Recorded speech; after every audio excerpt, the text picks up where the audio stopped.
आज है 14 सितंबर 2025 दिन रविवार। यूपी की सुर्खियों में आपका स्वागत है। आइए देखते हैं फटाफट अंदाज में यूपी की खबरें। उत्तर प्रदेश के किसानों को बड़ी राहत देते हुए मुख्यमंत्री योगी आदित्यनाथ ने सहकारिता क्षेत्र में कई अहम फैसले किए। समीक्षा बैठक में उन्होंने राज्य सहकारी महाविद्यालय की स्थापना और 35 जिलों में अन्न भंडारण योजना को तेजी से आगे बढ़ाने के निर्देश दिए हैं। एफसीआर ने 96 स्थलों की पहचान की है जिन पर अप्रैल 2026 तक गोदाम निर्माण पूरा करने का लक्ष्य है। मुख्यमंत्री ने 12 सितंबर से 12 अक्टूबर तक एमपैक्स सदस्यता अभियान को व्यापक बनाने का आह्वान किया है। सहकारी बैंकों के पुनर्जीवन, एमपैक्स विस्तार और डिजिटल भुगतान व्यवस्था से किसानों को सीधी राहत मिलेगी।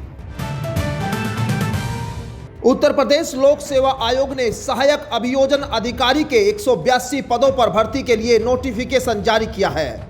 आवेदन प्रक्रिया 16 सितंबर से 16 अक्टूबर 2025 तक चलेगी और अभ्यर्थी आधिकारिक वेबसाइट पर ऑनलाइन आवेदन कर सकेंगे। इस भर्ती में चयन प्रीलिम्स, मेंस और इंटरव्यू के आधार पर होगा, जिसके बाद मेडिकल परीक्षा भी कराई जाएगी। पात्रता के लिए उम्मीदवार के पास मान्यता प्राप्त विश्वविद्यालय से कानून की डिग्री होना अनिवार्य है। आयु सीमा 21 से 40 वर्ष निर्धारित की गई है। विस्तृत विज्ञापन आयोग की वेबसाइट पर 16 सितंबर को जारी होगा। केंद्र सरकार ने जन औषधि केंद्रों के बीच की न्यूनतम दूरी का नियम खत्म कर दिया है, जिससे अब महानगरों और 10 लाख से अधिक आबादी वाले शहरों में हर गली मोहल्ले में ये केंद्र खोले जा सकेंगे। इसका उद्देश्य सस्ती और गुणवत्तापूर्ण जेनेरिक दवाई लोगों तक आसानी से पहुंचना है। 2014 में हुए जन औषधि केंद्रों पर ब्रांडेड दवाओं की तुलना में 50 से 90% तक सस्ती दवाएं उपलब्ध है। 10 लाख से कम आबादी वाले शहरों में अब भी 1 किलोमीटर दूरी का नियम लागू रहेगा। सरकार इन केंद्रों को खोलने पर प्रोत्साहन और वित्तीय सहायता भी देती है। इलाहाबाद हाईकोर्ट ने उत्तर प्रदेश राज्य सड़क परिवहन निगम को चालकों और परिचालकों के रिक्त पदों पर नियमित भर्ती प्रक्रिया शुरू करने का आदेश दिया है। न्यायमूर्ति सौरभ श्याम समेश्री ने यह निर्देश अलीगढ़ की निधि शर्मा और अन्य की अनुकंपा नियुक्ति याचिकाओं पर सुनवाई के दौरान दिए। कोर्ट ने याचिकाओं की मांगे खारिज करते हुए कहा कि केवल मृतक आश्रितों को नियुक्ति देना संविधान के विरुद्ध है और नियमित भर्तियों को रोकता है।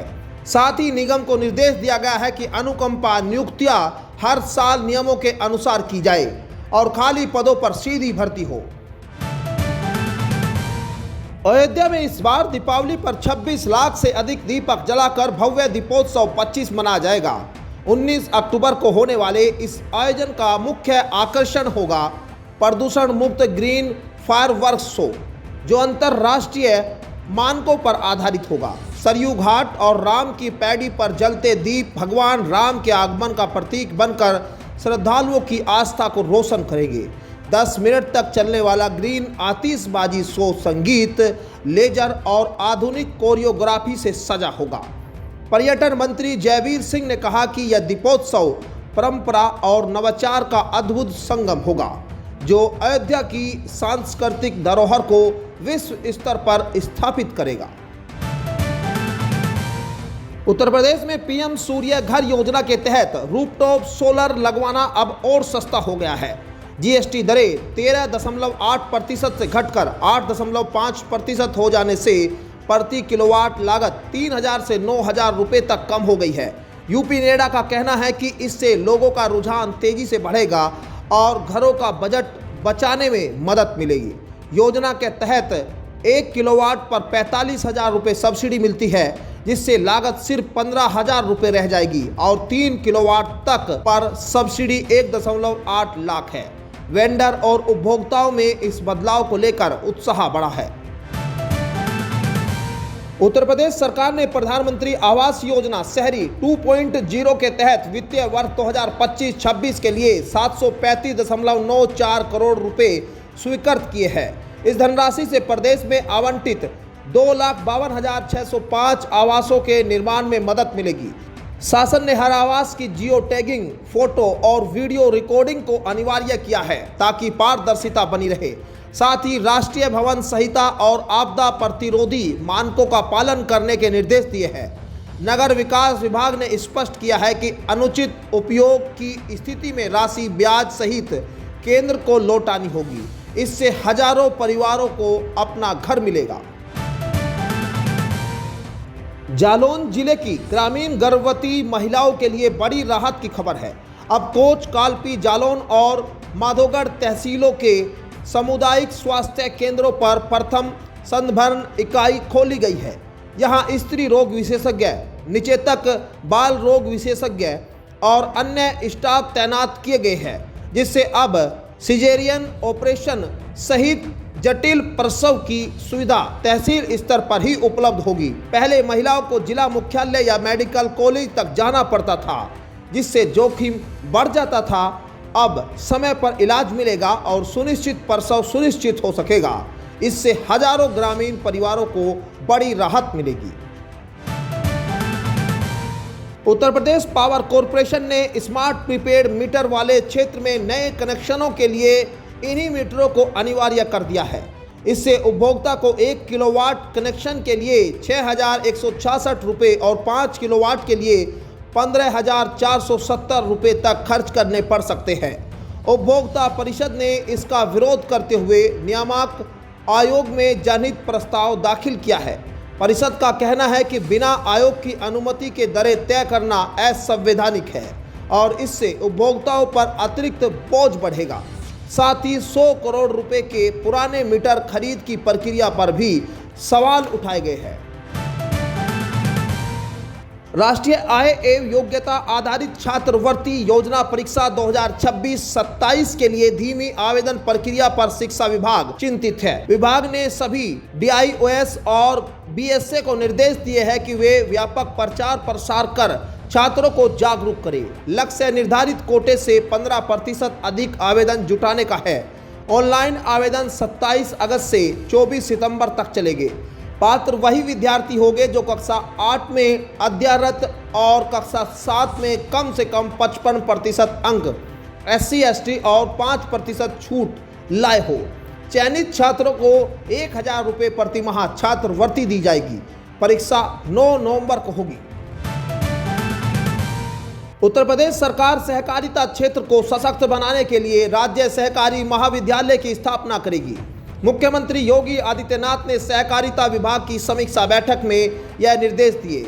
2017-18 से 16 बंद जिला सहकारी बैंकों को 306.92 करोड़ रुपए की सहायता से पुनर्जीवित किया गया, जिससे उनका NPA 800 करोड़ से घटकर 278 करोड़ रह गया है।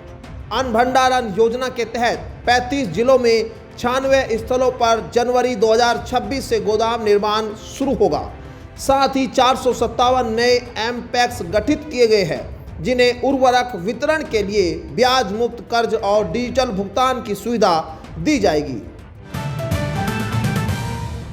1 अक्टूबर से गोरखपुर में जिले के 75,547 स्मार्ट मीटर प्रीपेड मोड में बदल दिए जाएंगे। नई व्यवस्था में उपभोक्ताओं को प्रति यूनिट 2% सस्ती बिजली मिलेगी और बकाये पर बिजली नहीं कटेगी। उपभोक्ता ऐप, वेबसाइट या काउंटर से भुगतान कर सकेंगे और बकाया 10 किस्तों में चुकता किया जा सकेगा। जीनस कंपनी सॉफ्टवेयर के जरिए मीटर को बदलेगी। उपभोक्ता PUVVNL स्मार्ट बिल ऐप से बिजली खपत देख सकेंगे और बिल जमा कर पाएंगे। निगम के अनुसार यह व्यवस्था उपभोक्ताओं के लिए सुविधाजनक और बचत वाली साबित होगी। वाणिज्यिक उपभोक्ता पहले चरण में शामिल नहीं होंगे। उत्तर प्रदेश सरकार ने लखनऊ और कानपुर में अत्याधुनिक AICT बनाने की योजना तैयार की है, जिसमें प्रदेश को 2047 तक वैश्विक टेक्नोलॉजी पावर हाउस बनाने का लक्ष्य है। मुख्यमंत्री योगी आदित्यनाथ के विजन विकसित यूपी 2047 के तहत यूपी को आर्टिफिशियल इंटेलिजेंस, डीप टेक्नोलॉजी और डिजिटल इनोवेशन का केंद्र बनाया जाएगा। सरकार का focus innovation incubator, cyber security hub और सेमीकंडक्टर इंडस्ट्री को बढ़ावा देने पर है। 2030 तक यूपी को टेक्नोलॉजी हब और $6 ट्रिलियन की अर्थव्यवस्था का आधार बनाने का रोडमैप तय किया गया है, जिससे युवाओं को वैश्विक स्तर पर रोजगार अवसर मिलेंगे। राष्ट्रीय लोकदल के स्थापना दिवस पर पंजाब बाढ़ आपदा समिति के अध्यक्ष रोहित अग्रवाल ने पूर्व प्रधानमंत्री चौधरी चरण सिंह की प्रतिमा पर माल्यार्पण कर श्रद्धांजलि अर्पित की। इस मौके पर समिति की विशेष बैठक आयोजित हुई, जिसमें पार्टी की नीतियों और पंजाब बाढ़ पीड़ितों के लिए भेजी जाने वाली राहत सामग्री पर चर्चा हुई। रोहित अग्रवाल ने कहा कि रालोद का हर कार्यकर्ता चौधरी चरण सिंह की विचारधारा से प्रेरित होकर समाज और किसानों की सेवा में जुटा है। प्रदेश मीडिया प्रभारी मयंक त्रिवेदी ने भी बाढ़ प्रभावित परिवारों को हर संभव मदद का आश्वासन दिया। उत्तर प्रदेश में 14 सितंबर को मौसम पूरी तरह सामान्य रहने की संभावना है। मौसम विभाग ने राज्य के सभी जिलों को ग्रीन जोन में रखा है, यानी कहीं भी बारिश का पूर्वानुमान नहीं है। बीते दिनों हुई बारिश से प्रदेश के कई इलाकों में जलभराव और बाढ़ जैसी स्थिति बनी थी, लेकिन अब राहत मिलने के आसार है। विभाग के अनुसार 24 घंटे में तापमान सामान्य रहेगा और आसमान साफ या हल्के बादलों से घिरा हो सकता है। लोगों को मौसम की अचानक बदलती परिस्थितियों से सतर्क रहने की भी सलाह दी गई।